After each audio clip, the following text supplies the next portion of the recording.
I haven't slept more than 4 hours a night in 3 months. My fingers are covered in tiny cuts from X-Acto knives, and my clothes permanently smell like superglue and sawdust. I am a final year architecture student. For my thesis, I wasn't just writing a paper. I had to build a physical, 1/50 scale model of a sustainable urban library.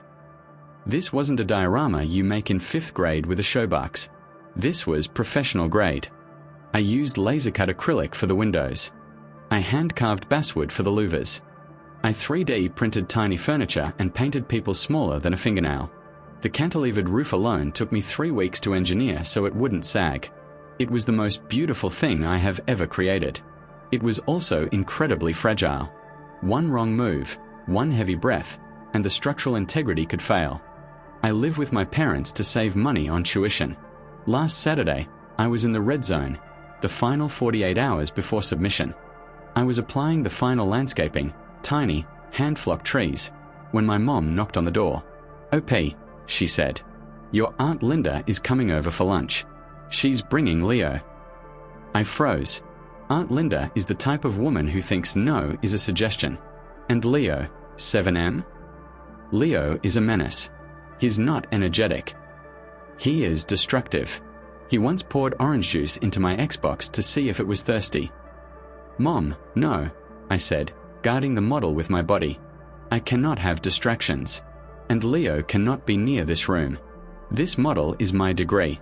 If it breaks, I fail. I don't graduate." "Oh, don't be so dramatic," Mom sighed. "Just lock your door if you're so worried. Come down for 10 minutes to say hello." I finished gluing the last tree. I covered the model with a light dust sheet, just in case. I walked out of my room, closed the door, and locked it. I put the key in my pocket. I went downstairs. Linda was already there, drinking wine at noon. Leo was running laps around the kitchen island, screaming, "There's the college boy." Linda shouted, "Still playing with your little blocks." "It's architecture, Linda," I said, grabbing a coffee. "And yes, I'm busy." "You should let Leo see it," she said. "He loves Legos. He could give you some tips." "It's not Legos," I snapped. "And he is not allowed in my room. The door is locked for a reason."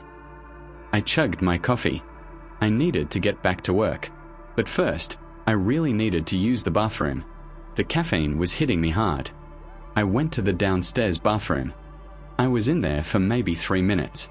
As I was washing my hands, I heard a sound that made my heart stop. It was a thud. Heavy, like a door being kicked, followed by a high-pitched, gleeful shriek. "I'm Godzilla." I didn't dry my hands. I sprinted out of the bathroom. I ran up the stairs, taking them 2 at a time. My bedroom door was wide open. The lock jamb was splintered. He had shoulder-checked it or kicked it open. It was an old house. The locks weren't great, but still. I ran inside. Time stopped. Leo was standing on my desk. He wasn't just looking at the model. He was stomping on it. His sneaker was crushing the cantilevered roof I spent 3 weeks engineering. He was grabbing the hand-carved basswood walls and ripping them out like he was weeding a garden. The acrylic windows were shattering under his feet. Roar! Leo screamed, kicking the tiny 3D printed furniture across the room. My thesis. My degree. 6 months of my life. It was being ground into sawdust by a 7-year-old in light-up sneakers. No! I screamed. It was a primal sound. I lunged forward and grabbed Leo by the back of his shirt, yanking him off the desk. He flailed, his foot catching the edge of the model base, dragging the entire thing, the wreckage of it, off the desk. It crashed onto the floor. The intricate support beams snapped. The landscape shattered. It was a pile of trash. Leo started crying immediately. Not because he was hurt, but because he was caught. Linda appeared in the doorway a second later, holding her wine glass. She looked at me holding her son, then at the pile of wood on the floor. She didn't gasp. She didn't apologize. She rolled her eyes. "OP, put him down," she barked. "Why are you screaming? It's just some paper and glue. You can make another one." I dropped to my knees amidst the wreckage. I picked up a piece of the cantilevered roof. It was snapped in 3 places. The tiny, hand-painted figures were crushed into the carpet fibers. I couldn't breathe. I was hyperventilating. 6 months, I choked out. 6 months. Leo was wailing now, burying his face in Linda's stomach. He grabbed me. Mommy. He threw me. Linda glared at me with the ferocity of a mother bear protecting a cub who just ate a hiker. You assaulted my son, she shrieked. Over a toy. It's not a toy. I screamed, tears streaming down my face. Linda, look at this. This is my thesis. This is my final exam. He kicked my door in. He destroyed my degree. He's 7. Linda yelled back. He was exploring. You shouldn't have locked the door if you didn't want him curious. You practically invited him in by being so secretive. Ich zerrte her. The logic was so twisted it made my head spin. He broke the lock. That is breaking and entering. Oh, stop using big words, she scoffed. She kicked a piece of my laser-cut acrylic aside with her heel. Look at this mess.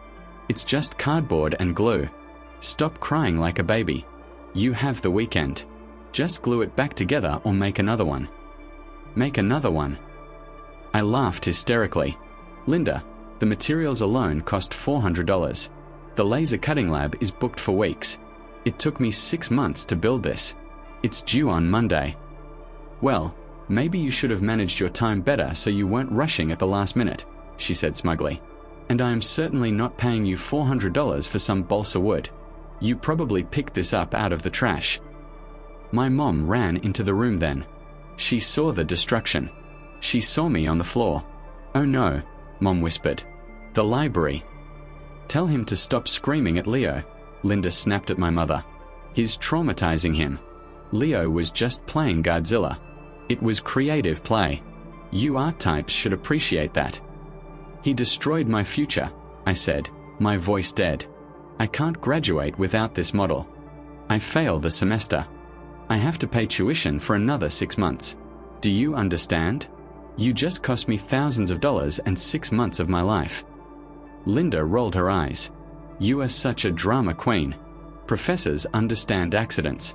Just tell them your cousin played with it. They'll think it's cute. They won't think it's cute. I shouted. This is professional architecture. It's not a macaroni painting. I'm done with this, Linda announced. Come on, Leo.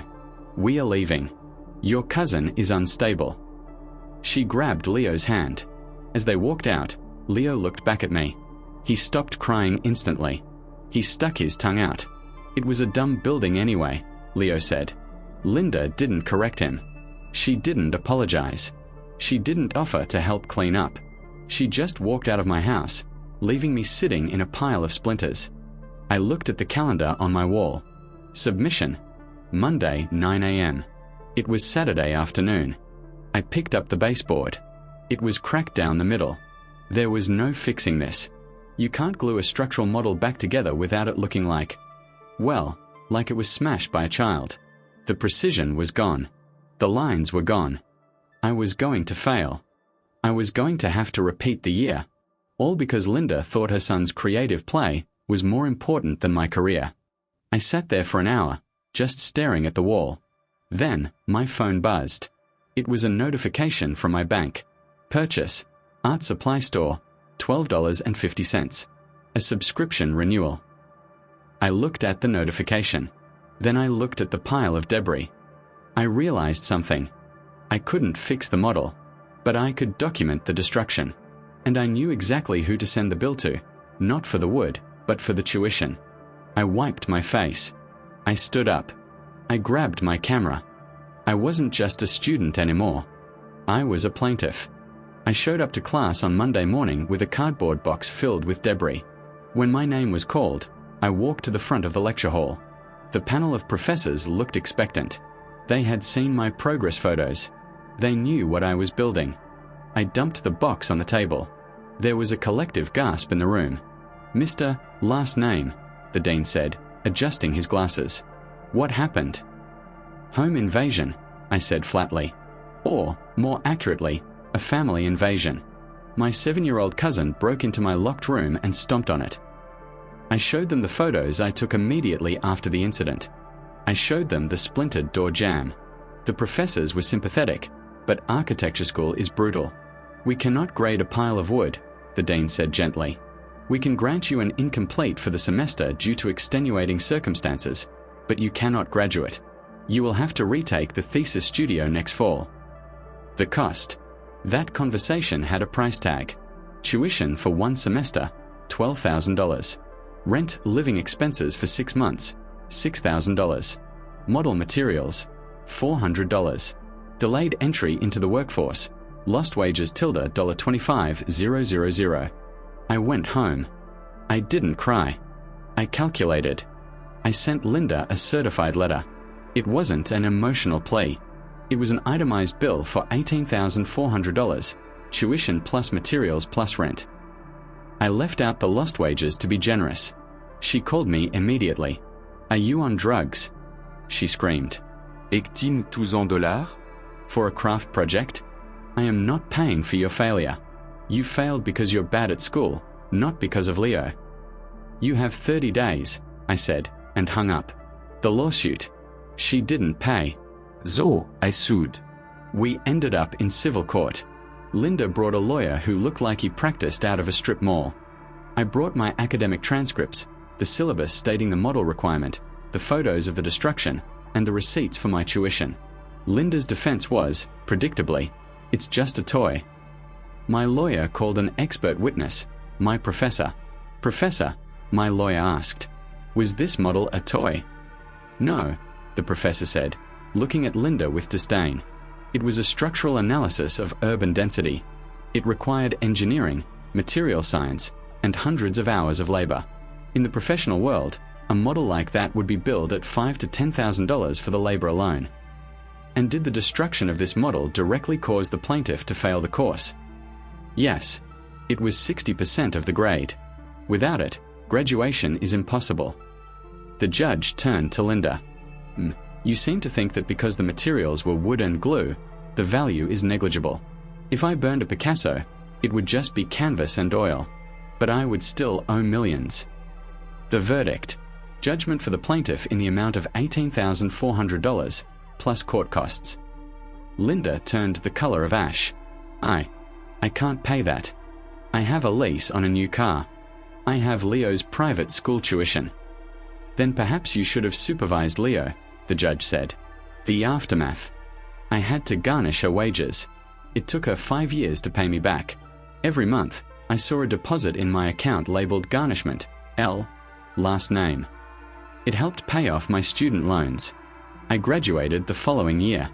My new model was even better. I built it out of steel and concrete. Just let Leo try to stomp on that. I haven't spoken to Linda since the trial. My mom initially said I was too harsh, but after seeing me graduate summa cum laude, she admitted I did what I had to do. Sometimes, when I'm designing a building now, I think about that pile of basswood on the floor. It taught me the most important lesson of architecture. Everything needs a strong foundation. And in life, that foundation is boundaries. If someone tries to tear them down, you don't just rebuild. You send them the bill.